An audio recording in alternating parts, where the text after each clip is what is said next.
Bonjour, alors comment investir dans les cryptos quand on n'a pas le temps? Vous avez peut-être des enfants, vous avez peut-être un job à plein temps, vous avez peut-être une vie bien remplie, vous n'avez pas le temps d'être tout le temps devant les écrans pour faire un bon suivi de vos investissements crypto. Ça, c'est un problème qui vraiment inquiète beaucoup de gens et moi aussi, ça m'inquiétait au début.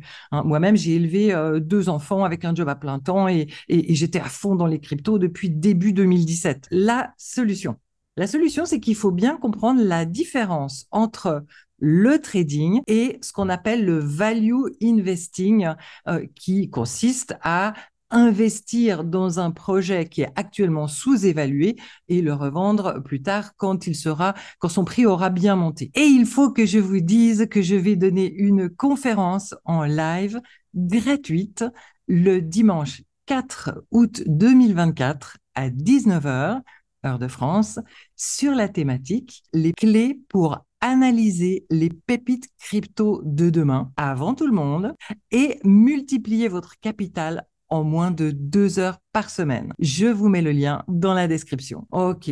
Donc, dans le value investing, on peut mettre des ordres en avance, tandis que dans le trading, on doit tout le temps faire un suivi pour vérifier ce qui se passe et adapter nos ordres. C'est beaucoup plus court terme.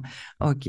Alors moi, le value investing, c'est vraiment la partie la plus confortable et c'est dans cette partie-là qu'on fait des multiples extraordinaires. On peut mettre les ordres de vente en avance et ensuite, si on part en vacances 3 semaines, ça va bien se passer. On peut aussi faire un suivi chaque semaine. Moi, mes apprenants, en fait, il y a d'abord un coup de collier à donner pour mettre en place, ouvrir les comptes, préparer le journal de trading, etc.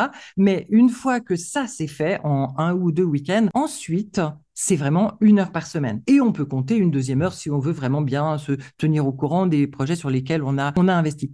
Alors, je reviens sur ce que j'ai dit. On fait des multiples extraordinaires. Pourquoi? C'est parce que la blockchain, c'est un nouveau monde. Il y a des erreurs de marché. Ça veut dire que il y a beaucoup de projets qui sont sous-évalués dans les périodes où ils ne sont pas sous les projecteurs.